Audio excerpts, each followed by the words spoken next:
Oxford from the inside. The good, the bad, but always the truth.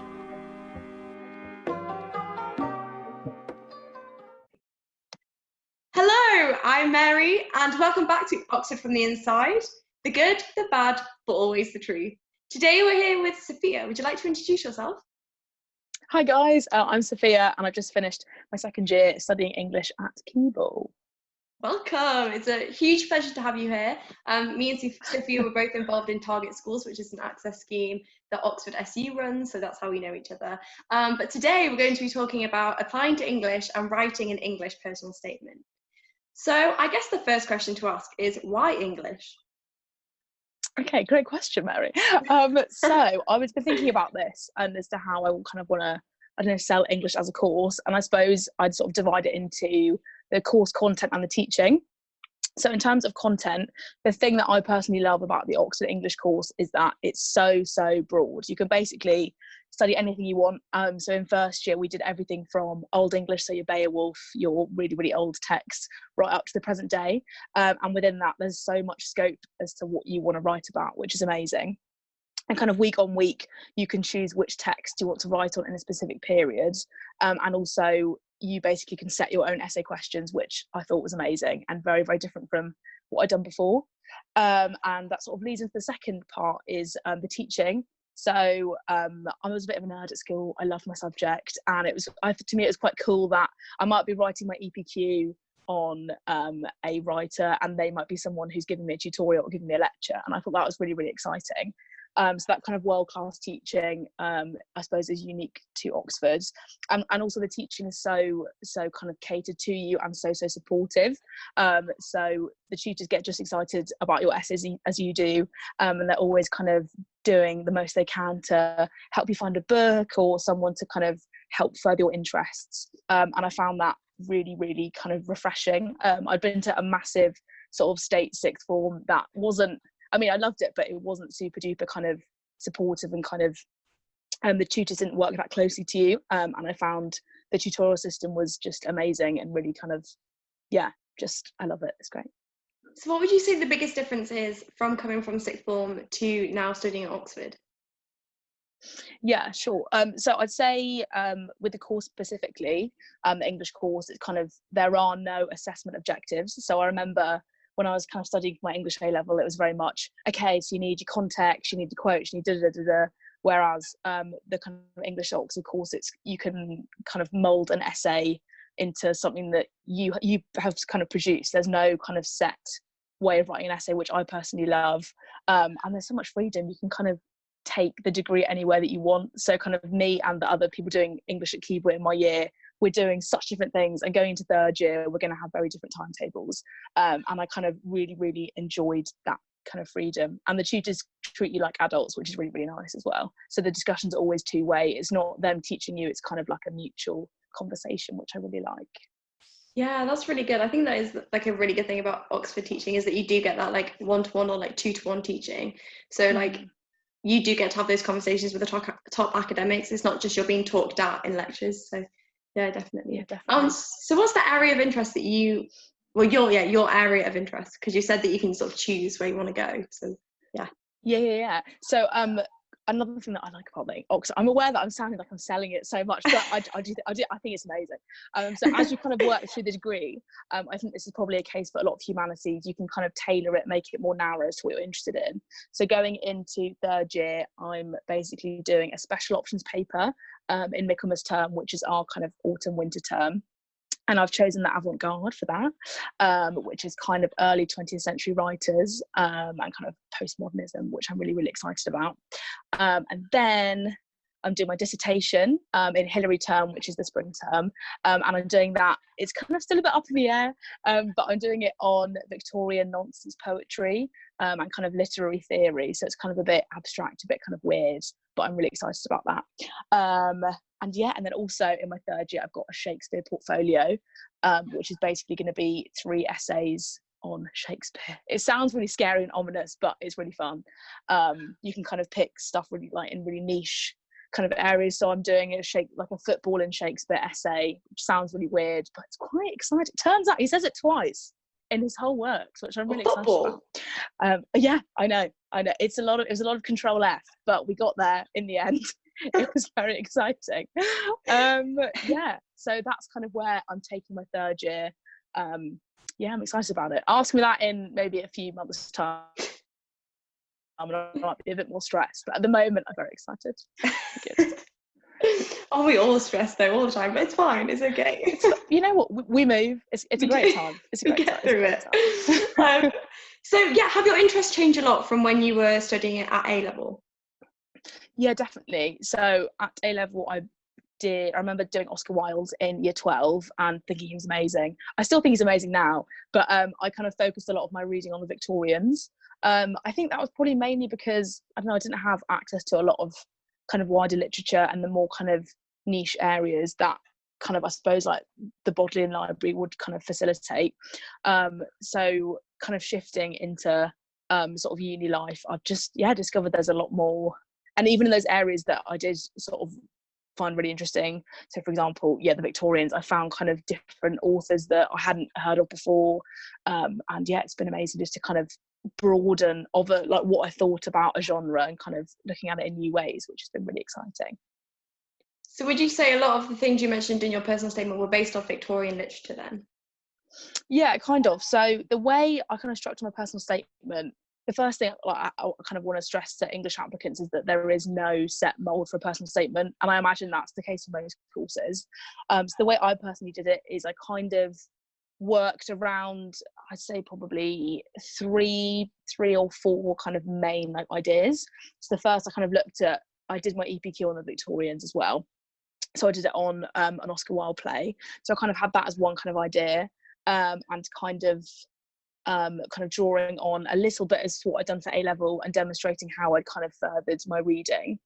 So I kind of started with that, and then I kind of moved more into my interest in dystopian literature, and then I kind of moved more into drama. So those are sort of my three kind of areas I wanted to focus on. So I kind of did it, I suppose you could say, sort of thematically, but making sure throughout to kind of sustain connections between texts. That was something that when I went on an open day, that was something they really, really stressed to me, the sort of Oxford students that I met, is that don't just fling out kind of like name drop loads of text. Make sure that every time you mention a text, you back up, you say, kind of express why it is that it's in your personal statement, and just sort of making those connections clear throughout. But yeah, I'd say there is no kind of mold for it. Just you'll end up doing loads of drafts anyway. So kind of, take it where you want to, I suppose. Many drafts will be done. Many drafts. I look back at my first draft, I'm just like, it's just wrong. It's just wrong. But and also it's just kind of a weird, like, when else are you going to write like 4,000 characters about yourself? Like, it's very weird. Yeah, I was talking to someone else about it, and they said it felt just so uncomfortable, just like backing yourself so hard in 4,000 words. Honestly, I read it back and I was like, if I met this person who wrote this, I would not like them at all. I'm not gonna lie. But you have to back yourself. Definitely. Definitely. Gotta have faith in yourself for others to have faith in you. There it is. So within those three, you said you did it thematically. Within those three themes, what sort of books or plays or things, poems did you mention in that? Have you got like the specific examples? Yeah, definitely. So I remember I looked at the importance of being earnest in my EPQ. So I kind of started with that, the Victorians, and then I'd also read Dorian Gray as well, which I kind of mentioned. So I kind of kept those quite author specific. And then I'd also looked at Lady Windermere's Fan, which is a bit more of like an unknown Oscar Wilde play. I say unknown, everyone watching's probably read it, but I'm like, it's a bit different. So yeah, I mentioned that. And then let me have a think. And then I kind of moved through that into the dystopian genre. So I was kind of looking at H.G. Wells, a bit of then moving later, kind of 1984 and Animal Farm. So that's kind of, I suppose, I looked at text more sort of chronologically there. But yeah, as I said before, just making sure that, I think I mentioned, I did this for my EPQ, and this specific say, let's say the theme of kind of identity or kind of like living a double life led me to read this text kind of thing. And kind of, yeah, as you're mentioning each text, a kind of phrase that really, really sticks with me is showing, not telling. So not just saying, I really, really like Oscar Wilde, but kind of, instead of saying that, demonstrating it through all the kind of extensive kind of research and reading that you've done around it. I don't know if that's helpful, but that's kind of how I structured it. Yeah, no, definitely. I think you're right as well. You've got to demonstrate your passion rather than like tell them I am passionate, because like you can show it through what you're saying about what you've read and how you've engaged with it. So yeah, definitely. And did you do any links between the different themed sections too? So for example, like between Dorian Gray and H.G. Wells' book or something? Yeah.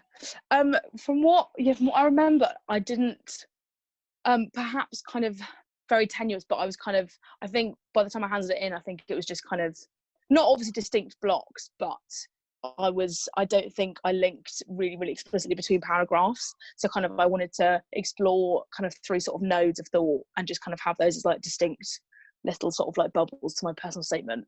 But yeah, I don't remember making sort of explicit links between those different categories. I suppose it is really hard because you're under such kind of a tight word limit. I think the tutors will understand.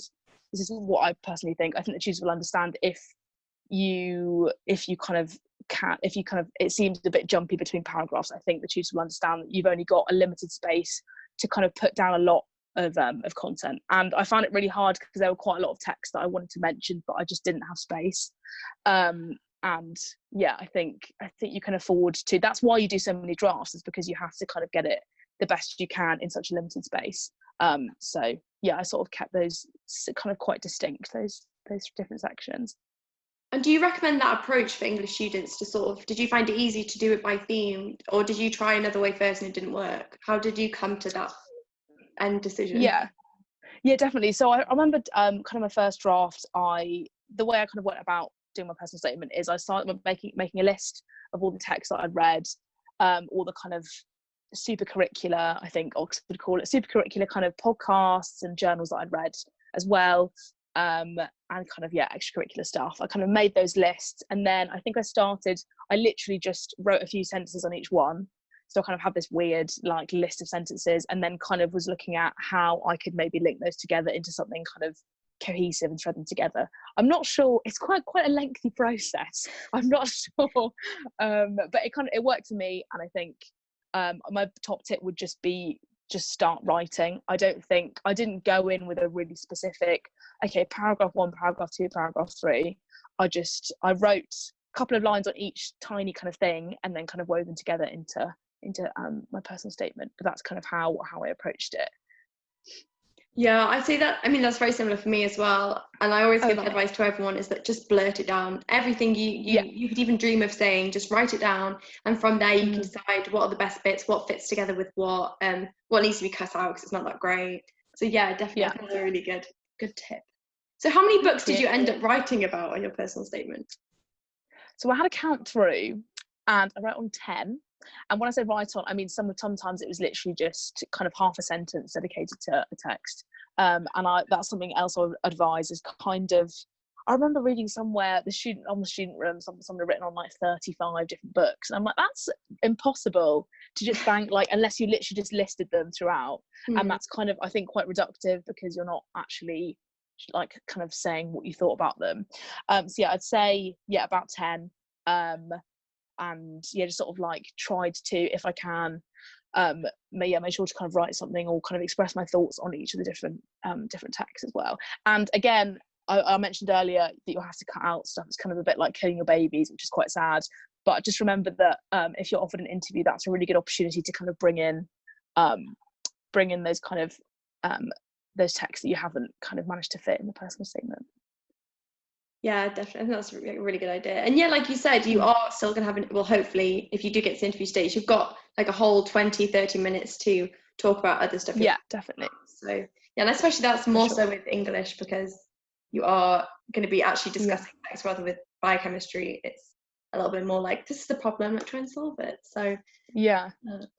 I don't know what I do in a biochemistry interview. Oh no, it's right. I was just saying, I just be like, the graph, not sure.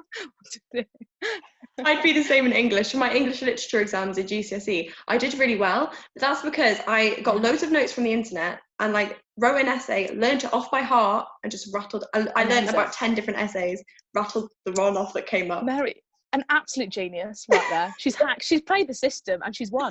She's won the game. GCSE. None of it was. I didn't read between the lines. I didn't know how to. I just didn't get it. But absolutely fine. I think I did that with GCSE as well, to be fair, because the questions are just boring and it's just not. It's not a fun time. But anyway, if you're doing GCSE English, it's fun. It's a great time. Enjoy it. It's great. So you mentioned other supercurriculars that you did, because I mean, for me, I know that I'd get really bored just sitting there with a book, like trying to read loads and loads of books. Yeah. Which, to be fair, is probably not the same for an English student, because you know that's what you're choosing to do for your degree. But what other supercurriculars do you recommend for people who are applying to English? Yeah, definitely. And kind of this was a question that I really wanted to know the answer to, because I remember looking online and it was just like, read, and I was like, as you said, I don't want to do that all the time. Yeah. So I remember when I used to drive to college at sixth form, I used to put a podcast on, and I'd really recommend, obviously I think everyone probably says Radio 4, but In Our Time with Melvin Bragg, it's incredible. He's basically done, he's interviewed kind of experts on everything you could ever want, and that's not only specific text but also time periods as well. And I think they have like a science one as well. They do. I did listen to a few podcasts of his. Yeah, it's just the dream, isn't it? It's actually driving along or in the bus, whatever. So I'd recommend that. Also, I know Oxford University actually put some lectures on your podcast app on your phone, which is really good. So I remember, this is very specific, but Soz Eltis did an amazing lecture series. I might have only done one lecture actually on Oscar Wilde, and I remember listening to that, and that was amazing. And I know there's a backlog of Shakespeare lectures as well, and they're kind of like free Oxford University lectures, so I definitely have a look at those. Also, the British Library website I found amazing, not only because EPQ as well was really good for EPQ, and they basically have kind of short, pithy, bite-sized articles on, again, like specific text but also time periods, which I thought was great. And also Oxford University Press do a series of books called The Short Introduction To, and they've got them on everything. I think, have you dabbled in Little Short Introduction To? I did dabble in Short Introduction to The Cell, which was really good fun. Hello. Which one did you? What did you dabble with? So this is really weird. So I basically read A Short Introduction to Comedy, and little but known to me, I got to Oxford and my director of studies wrote the book, and I was like, Matt, I had a small breakdown. I was like, this is just, it was honestly, dreams have come true, which sounds really lame, but it was just brilliant. I got there and I was like, Matt, I just got to say, your book was amazing. So that was very cool, and very surreal. But I'd really recommend that series. Just really good, because I'm conscious, and when students ask me kind of advice about applying for English, their main concern is that they think that they've got to read everything under the sun before they come to Oxford, but that's not the case at all. Find something you're interested in, and just kind of explore your interest in that. There's no kind of set, you won't get there and they won't expect you to read all of Dickens, all of Shakespeare. Just kind of pick what you want to read and enjoy it, I suppose. So on that same line, how important do you think it is for people to have read a range of texts, for example, books, poetry, plays, or do you reckon it's okay to just sort of, if you don't really like poetry, just sort of not do that? Yeah, actually, that's a really good point, because I don't think I mentioned any poetry at all in my personal statement, and I was quite scared by that. When I was in sixth form, I really didn't like poetry at all. I found it quite inaccessible. And I found the language quite difficult, because I remember we did Keats. Weirdly, I've just done Keats in second year, and it was a lot better experience. But at the time, I just found it quite difficult to kind of grapple with.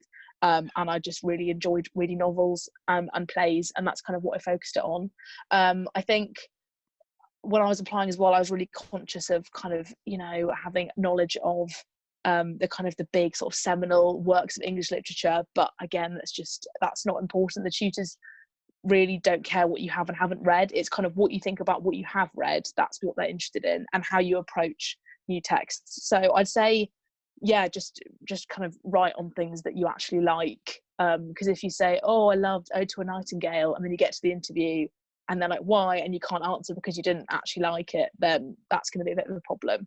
So yeah, just try and kind of be true to your own interests, I suppose.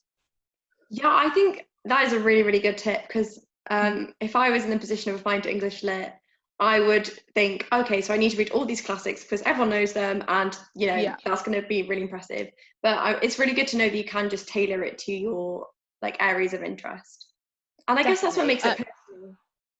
Yeah, exactly. So yeah, I was going to kind of bring this up, but I did biology, chemistry, and English A level. Rogue, very rogue, because I didn't really know what I wanted to do, and I remember being really, really kind of scared by that. I remember getting to the interview and this girl said, oh, have you not done Latin? I was like, no.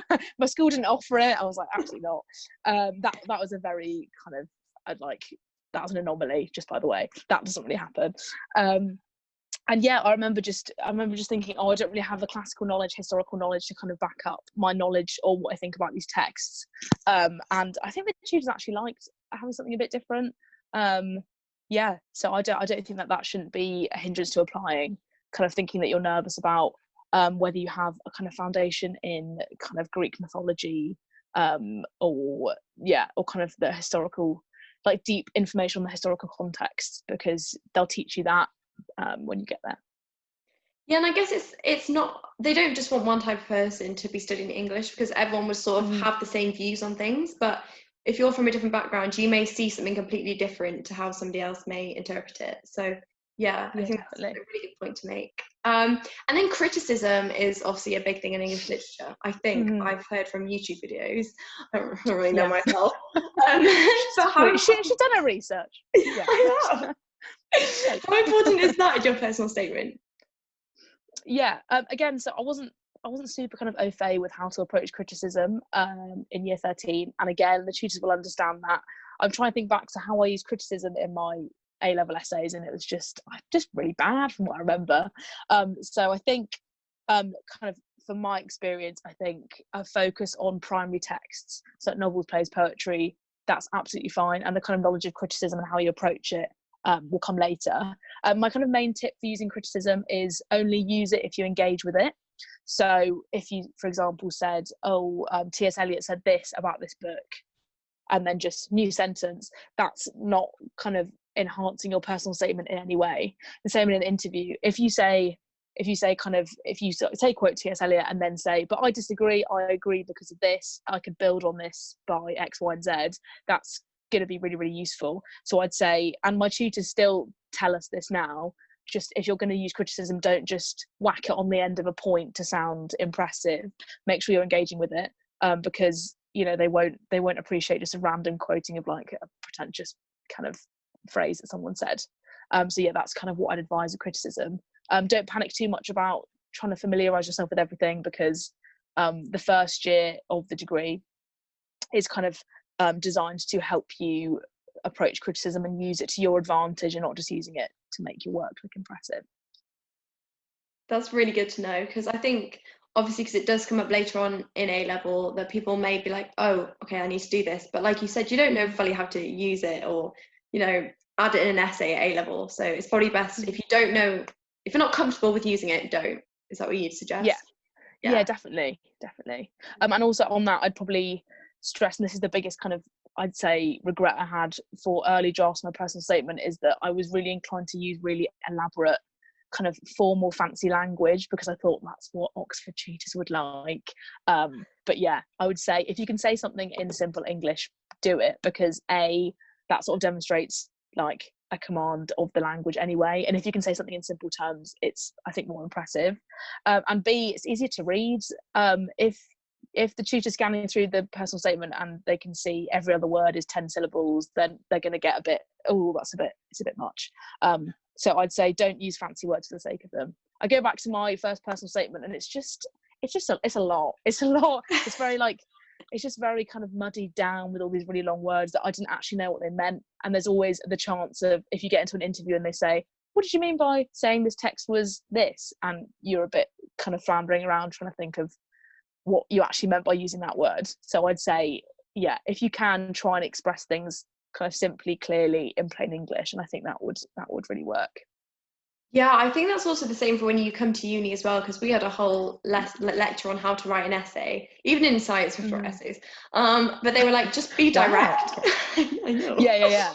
Yeah, you don't need this flowery language. Like, even sentences, they can be fine, short. You don't have to make them really long and da da da da da. Yeah, so flowery language is definitely not necessary in a personal statement. Yeah, definitely. And what do you remember your first line from your personal statement? Oh, I was thinking about that. I was talking to my mum about this the other day.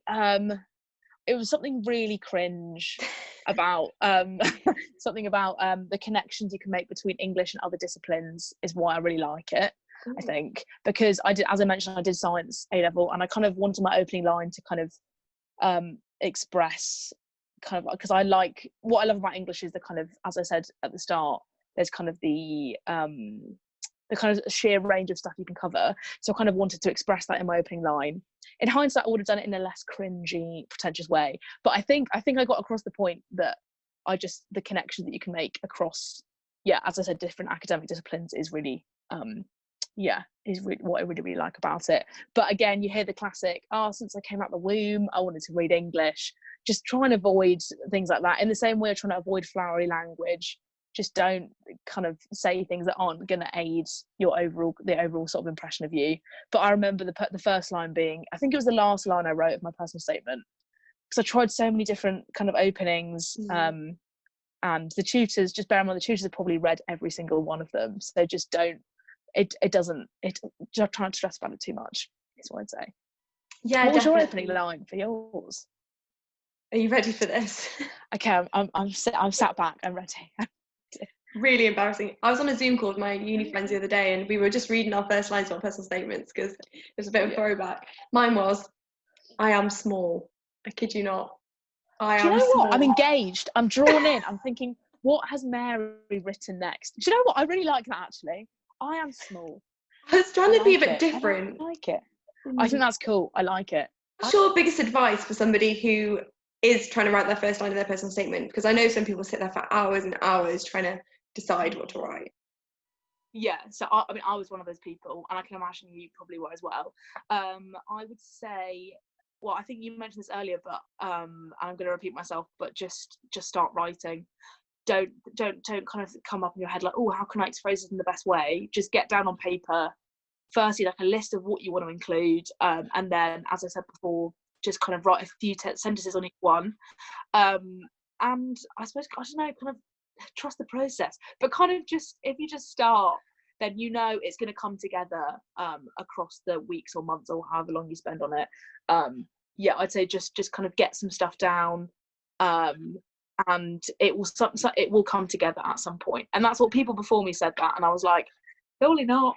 But yeah, that's what I'd say. And also, if you can, try not to read too many personal statements as well. I made this mistake. I went on the student room. Again, the student room is the bane of my existence. I went on the student room, looked and just read, I think, about 10, and I was so overwhelmed by all these different writing styles, all these different texts that people had included, and I found that quite overwhelming. So I'd say, to make it the best version of you that you can, just focus on what you want to include and what you want to say in it.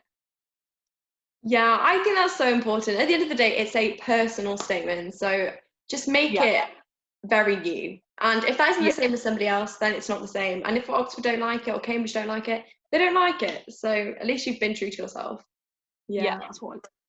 And then I guess, like, the little last bits at the end of the personal statement. One thing I think is really important is to demonstrate the skills you've got that you can, like, apply to your degree. So what skills do you think are necessary for an English degree, and how in your personal statement can you demonstrate this? Yeah, definitely. So again, I mentioned this earlier, but I'd say the main kind of skill when you're doing your first year exams and your finals is making connections. So not only between sort of texts within one author's oeuvre, but also kind of across genres, maybe across different genres, because that's kind of what you're going to be writing your essays on. So the way that the English course is structured at Oxford is that you have period papers with loads of questions in each paper, and you'll kind of be expected to write on multiple authors and certainly multiple text in a single essay. So I think making connections not only between kind of the primary stuff, but also criticism, contextual information, biography, things like that. That's a key skill. And I think to demonstrate that in your personal statement would just be that, making connections between texts that you've read, really kind of considering what you think and why you think the way that you do about certain genres and periods. And yeah, I suppose just thinking kind of broadly, like holistically about a period, and how you can kind of maybe group different texts and how you can kind of reshuffle them in your head, and think about that. But I would say kind of making flexible connections would be my main tip. I like that. And it's a clear tip. It's, you can't get confused with that. It is just one thing you need to show, so just show it. Definitely. And then extracurriculars. So Oxford obviously only really care about the academic side. So Oxford say 80, like a ratio of 80-20, 80 academic, 20 extracurricular. For me, I did 90-10. I was like, I'm not even going to risk it. Yeah. But what did you mention extracurricular wise, and how did you get that to fit in with your personal statement? Again, great question. So I think I wrote, it was literally 4 words saying that I had a part-time job in a pub. Not very exciting. And also I mentioned that I did some public speaking in year 10. So like, it's kind of, I chaired a public speaking team. Bit of a flex, not gonna lie. I'm joking. Absolutely, it's the least flexy flex you can have, if you know what I mean. So I did that in year 10, and I linked it to kind of the spoken word, kind of English, kind of made quite a tenuous link. But again, as you said, I stuck very much to the 90-10 kind of ratio of kind of academic to non-academic, mainly because like I did a bit of drama as well, but I didn't put that in because I just think it wasn't super duper relevant. And I really enjoyed public speaking, and I thought that kind of linked quite nicely to kind of forming an argument, because that's kind of, again, another skill that you learn doing other humanities courses, and I can imagine science as well, maybe just at Oxford in general, is learning how to structure an argument and deliver that effectively.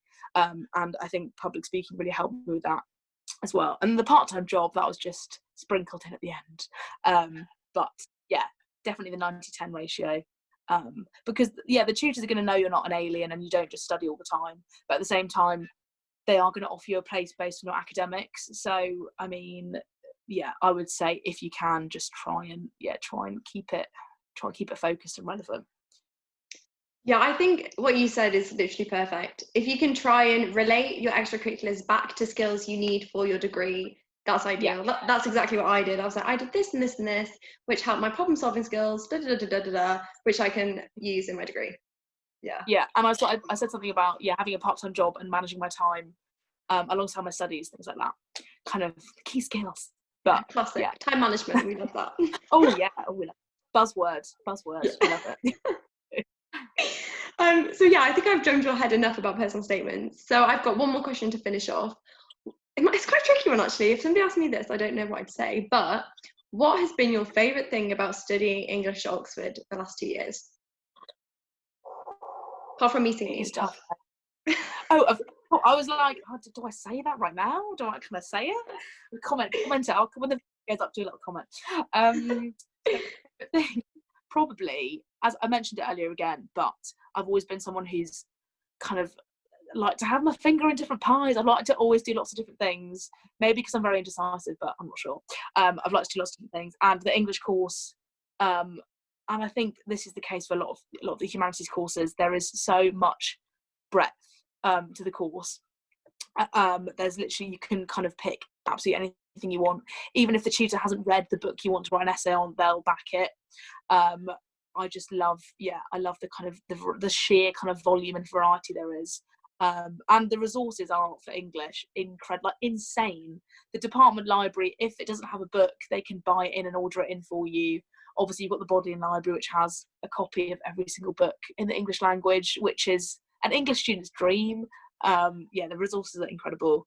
And I'd say the sheer kind of breadth, and also Oxford just socially is incredible. But that's I'm sure you talk about that at a later date. But I always love to highlight Like, you're not going to be stuck in a library for the entirety of your degree. Like, there's so much fun to be had.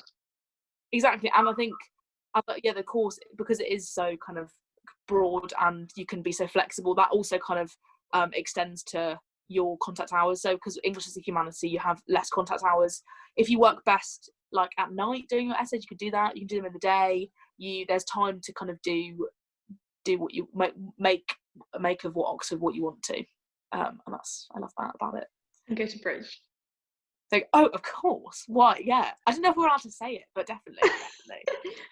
All the time. It's bad, but always the truth. So, I mean, Bridge is the truth. But Bridge is the truth. It really is. Yeah. Hopefully we'll be back soon. Yeah, we will. It'll be fine, yeah. We'll make up for lost time. Yeah. Yeah, that's all we have time for today. It's been so nice to speak to you, and yeah, it's actually been so useful. I've learned so much. I feel like I could go write an English personal statement, but yeah, please do. It's so nice to see you're so passionate about English as well, and that's exactly the fact that you've gone to Oxford and you worked so hard at your degree and still love it is a good sign. So yeah, I hope you've enjoyed today's episode. Definitely follow us on Instagram. We're at Oxford from the Inside. We're also on YouTube and Spotify as Oxford from the Inside, and Facebook too, where we'll put our links to all the places you can find this episode. And there's loads of other episodes you can check out too. And we're making a personal statement series, so there should be personal statement episodes for every subject of Oxford, which should be really useful. Yeah, and I think that's everything. So I hope you guys stay safe and well, and hope you enjoy the other episodes, and we hope you enjoyed this episode. So yeah, we'll see you soon. Bye. Thanks.